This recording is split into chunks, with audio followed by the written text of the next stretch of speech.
श्री शिवाय नमस्तुभ्यम मैत्रिणींनो, मी आहे अंजली कुंभार. माझ्या यूट्यूब चॅनलमध्ये तुमचं स्वागत करते. तर आज मी बनवणार आहे मस्त अशी हिरव्या हरभऱ्याची आमटी. आता थंडीमध्ये मस्त येतात हे, गावाकडे तर खूप मिळतात. तर आज मला बाजारामध्ये भेटले तर मी ते आणलेले. तर त्यात 1 वाटी हिरवे हरभरे घेतलेले आहेत.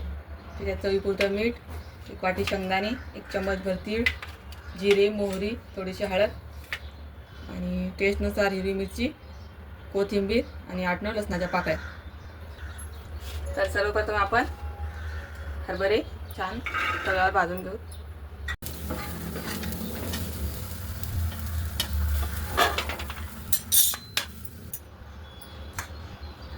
तर आता आपण याच्यामध्येच अर्धी वाटी शेंगदाणे भाजून घेऊ. शेंगदाणे कमीच टाकायचे. तर शेंगदाणे पण छान भाजून घेतलेत मी. आता आपण या प्लेटमध्येच ते काढून घेऊ. तर आता मी इथे मिरच्या भाजून घेते. थोडंसं तेल टाकून भाजायची मिरची.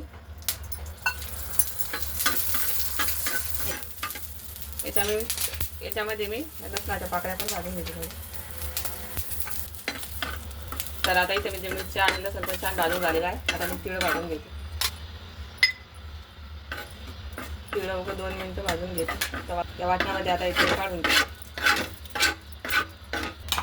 तर इथे आपण हे वाटण आता मिक्सरला फिरून घेणार आहोत. याच्यामध्येच मी आता चवीपुरतं मीठ घालते, कोथिंबीर, जिरे आणि वाटण मिक्सरला छान बारीक करून घेते. थोडं थोडं पाणी घालून याच्याला छान बारीक वाटून घ्यायचं. तर बघू शकता या पद्धतीने मी वाटण काढलेलं आहे. आता आपण हे एका बाउलमध्ये काढून घेऊ. तर बघू शकता मी एका बाउलमध्ये काढून याच्यामध्ये पाणी ॲड केलेलं आहे या पद्धतीने. आता आपण याला फोडणी देऊ. 1 पळी तेल घातलेलं आहे.